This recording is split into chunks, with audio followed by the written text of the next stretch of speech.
Mga kapatid, mga magulang sa pananampalatayang Islam, human nato malampasan ang bulahan nga bulan sa Ramadan. Karon aniya na kita sa ikapito ka adlaw sa Shawwal, bulan nga dili lang padayon nga selebrasyon, kundi pagsulay sa atong kalig-on sa pagtuo. Ang tinuod nga sukdanan sa atong pagtuo dili makita sa kadaghan sa atong gibuhat sa Ramadan, kundi sa atong pagpabiling lig-on bisan human na kini. Aron masabtan nato kini, atong tanaw ang usa ka panghitabo ug makadasig nga istorya gikan sa usa sa mga sahaba, si Ka'ab ibn Malik radhiyallahu anhu.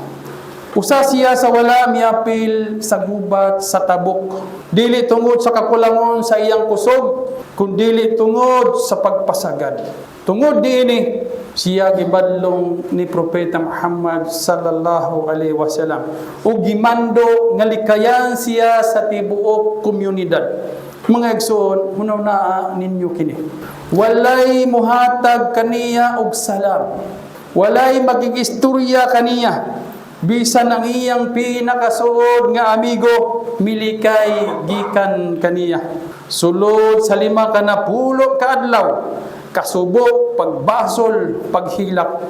Apan ang pangutana, ang tanong, unsa ka ang iyang gibuhat? Ano ang kanyang ginawa? Wala siya mihunong sa pagsimba. Hindi siya huminto sa pagsamba. Wala siya mitalikod kang Allah.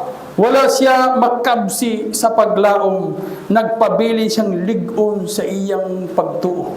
Nagpabilin siya na natili siyang matibay sa kanyang pananampalataya. Hangtod miabot ang adlaw, dumating ang araw na ibinaba ni Allah subhanahu wa ta'ala sa kanya ang pagtanggap sa kanyang pagsisisi. At ang buong Madina ay napuno sa kalipay, puno sa saya. Mga kapatid sa pananampalatayang Islam, unsa nga itong makatunan gikan niini? Bisan pa man ang usa ka tawo masayop, ang tinuod nga sukod mao kung giunsa niya pagbalik ug pagpabiling lig-on kang Allah subhanahu wa ta'ala, istiqamah. Matud pa ni Allah subhanahu wa ta'ala diha sa halangdong Quran, innal ladina qalu rabbuna Allah thumma istaqamu tatanazzalu alaihimul malaika. Sapagkat tinuod, matud ni Allah subhanahu wa ta'ala, ang mga nag-ingon, yaong mga nagsasabing ang among Ginoo mao sila, ug unya nagpabiling silang lig-on, ang mga anghel, ang mga malaika ay bababa para sa kanila. Allahu Akbar. Mga kapatid, karon nahuman na ang Ramadan. Usa ka bulan nga pagduol kang Allah subhanahu wa ta'ala, usa ka bulan nga kausaban. Apan ang dakong pangutana, nagpabilin ba kitang lig-on? O mubalik ba kita sa atong daan nga kinaiya nga wala sa pagtulon ang Islam? Mga igsoon, ang tinuod nga timailhan nga gidawat ang atong mga binuhatan sa Ramadan, mao ang pagpadayon sa pagbuhat sa maayo human sa Ramadan. Busa, usa sa mga dako nga buluhaton nga gitudlo ni Propeta Muhammad sallallahu alaihi wasallam human sa Ramadan, mao ang pagpuasa sa unom ka adlaw ning bulan sa Shawwal. Matud pa ni Propeta Muhammad sallallahu alaihi wasallam, man sama Ramadana thumma atba'ahu 6 man sawalin kana kasiyamid dahar. Sa hadol nga pagkahubad, ang sibisan kinsa nga nagpuasa sa Ramadan o gisundan kini og unom ka adlaw sa Shawwal, mura siyag nagpuasa sa tibuok tuig. Allahu Akbar. Og sa laing hadith niingon si Propeta Muhammad sallallahu alaihi wasallam sa hadol nga pagkahubad, ang sibisan kinsa nga magpuasa og unom ka adlaw human sa Idul Fitr, kini sama sa usa ka tibuok tuig. O ang usa ka maayong buhat gantihan og napulo ka pilo. Mga igsoon, gipasabot ni Propeta Muhammad sallallahu alaihi wasallam nga ang ganti o reward Ginapadaghan og napulo ka pilo, 10 times. Ang mabuting gawa, 10 times. Ang Ramadan samag napulo ka bulan ug ang unong ka adlaw samag pagpuasa og duha ka bulan. So tanan sumadahon nato samag nakapuasa siya sa tibuok tuig. Subhanallah. Sayon nga buhat apan dako kaayo og reward, dako kaayo og ganti. Apan mga igsoon sa pagtuong Islam, dili lang kini bahin sa gantimpala, kini usa ka pagsulay sa pagpabiling lig-on o istikama kang Allah subhanahu wa ta'ala. Tanawa si Ka'ab ibn Malik radhiyallahu anhu, bisan sa kalisdanan, bisan sa iyang pag-inusara, bisan sa iyang kahuyang, nagpabili siyang matinud-anon kang Allah subhanahu wa ta'ala. Ikaw, igsuon, humana ang Ramadan. Kung wala na ang kahimtang sa pagsimba, wala na ang tarawih, wala na ang panag-ubay sa maayong buhat, magpabilin pabaghihapon ka. O, muhunong na. Kaya ang tinuod nga nagsimba kang Allah, dili lang sa Ramadan nagsimba. Mga igsoon sa pagtuong Islam, si Allah subhanahu wa ta'ala dili lang Rabb, Ginoo sa Ramadan. Siya ang Rabb, Ginoo sa Shawwal, Dulkada, o sa tibuok tuig. Busa ayaw tuguti nga nahumana ang Ramadan, nga kuyog niini nga mawala usab ang atong kakugi sa pagsimba. Sundan nato ni sa Shawwal sa klarong lakang. Magpuasa ta sa unom ka adlaw, inshallah. Ug labaw panini, padayon ta sa atong sala. Padayon ta sa Quran, padayon ta sa paglikay sa sala. Kay ang tinuod nga kadaugan sa Ramadan mao ang pagpabiling lig-on hangtod sa katapusan sa kinabuhi. Hinaot pa unta. Aqulu qawli hadha astaghfirullah li wa lakum wa lisa'iril muslimin min kulli dhanbin fastaghfiruhu innahu huwal ghafurur rahim.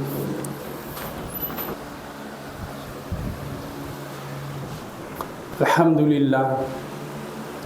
Alhamdulillahi Rabbil Alamin. Wassalatu wassalamu ala Rasulillah asyrafil anbiya wal mursalin nabiyina Muhammad sallallahu alaihi wa ala alihi wa sahbihi ajmain. Amma ba'd. Alhamdulillah, atong pagadaygon pag-usab si Allah subhanahu wa ta'ala ang naghatag kanato og kahigayunan nga mahuman ang Ramadan. Ug wala kita niya biyai paghuman ini kundili gihatagan pa kita niya og laing kahigayunan aron magpadayon sa pagduol kaniya.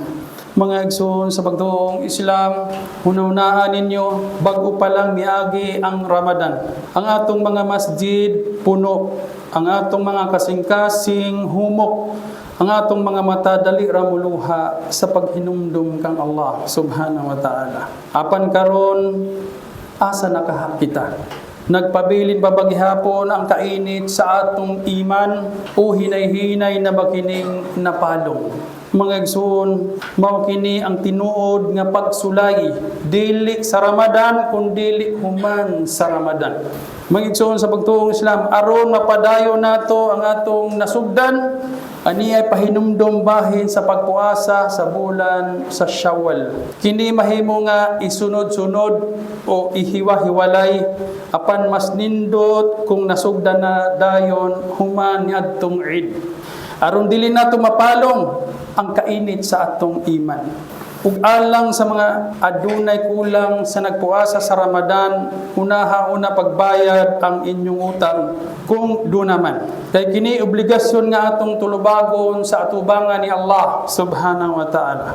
Mga igsoon sa pagtuong Islam, kini nga pagpuasa dili lamang basta sunnah, kundili usa ka timaan nga ang imong kasing-kasing buhi pa sa paghinumdom kang Allah subhanahu wa ta'ala, buhi pa sa kahadlok ug paglaom kaniya.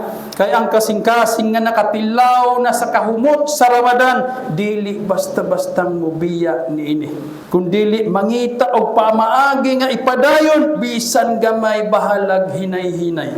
Ug mao kini ang pahinumdom kanato ni Allah subhanahu wa ta'ala diha sa halangdong Quran, wa'bud rabbaka hatta ya'tiyakal yakin. Ug simbaha ang Ginoo hangtod maabot kanimo ang yakin, ang kamatayon. Apan mga igsoon, karon ang pangutan-on nato ang atong kaugalingon. Asa na ang pagbasa sa Quran nga pirmi natong giablihan kaniadtong Ramadan. Asa na ang imong pagbangon sa kadlawon nga hilom ang tanan. Asa ang imong kahadlok sa sala, nawala ba o nagpabilin? Kay kung ang tanan natapos na kauban sa Ramadan, dili ba mas kahadlokan nga basin wala di ay madawat ang ato ang Ramadan? Ang mga ulama miingon, ang gantimbala o reward sa maayong buhat mao katong gisundan kini og lain pang maayong buhat. Ug ang silot sa buhat nga wala gidawat mao ang pagbalik sa sala human niini. Mga igsoon sa pagtuong Islam, dili nato kaya nga mobalik sa daan. Dili nato kaya nga sayangon ang atong mga luha sa Laylatul Qadr. Dili nato kaya nga kalimtan ang dua nga atong gihangyo kang Allah subhanahu wa ta'ala. Kay basin wala nakitay laing Ramadan pagkahuman ini. Mga igsoon, himo natong sinugdanan ang Syawal. Dili kini katapusan, kundili padayon sa atong pag-uswag. Magpuasa kita sa unom ka adlaw, dili lang tungod kay kini dunay gantimpala, kundili tungod kay gusto natong magpabiling lig-on kang Allah subhanahu wa ta'ala. Magpadayon kita sa atong sala bisan walay nakakita. Magpadayon kita sa Quran bisan kita rang usa. Magpadayon kita paglikay sa sala bisan sayon na untang ibalik. Kay matod ni Propeta Muhammad sallallahu alaihi wasallam, ahabbul a'mali ila Allah adwamuha wa in kala. Ang pinakagihigugma nga buhat kang Allah mao ang padayon bisan gamay. Busa mga igsoon, kung ikaw nahigugma kang Allah sa Ramadan, ipakita kini sa Syawal. Kung ikaw tinuod nga naghinulsol, ipadayon kini hangtod sa katapusan. Ug kung gusto nimo nga maluwas, magpabilin kang lig-on hangtod sa katapusan sa imong ginhawa. Amin ya Rabbil Alamin.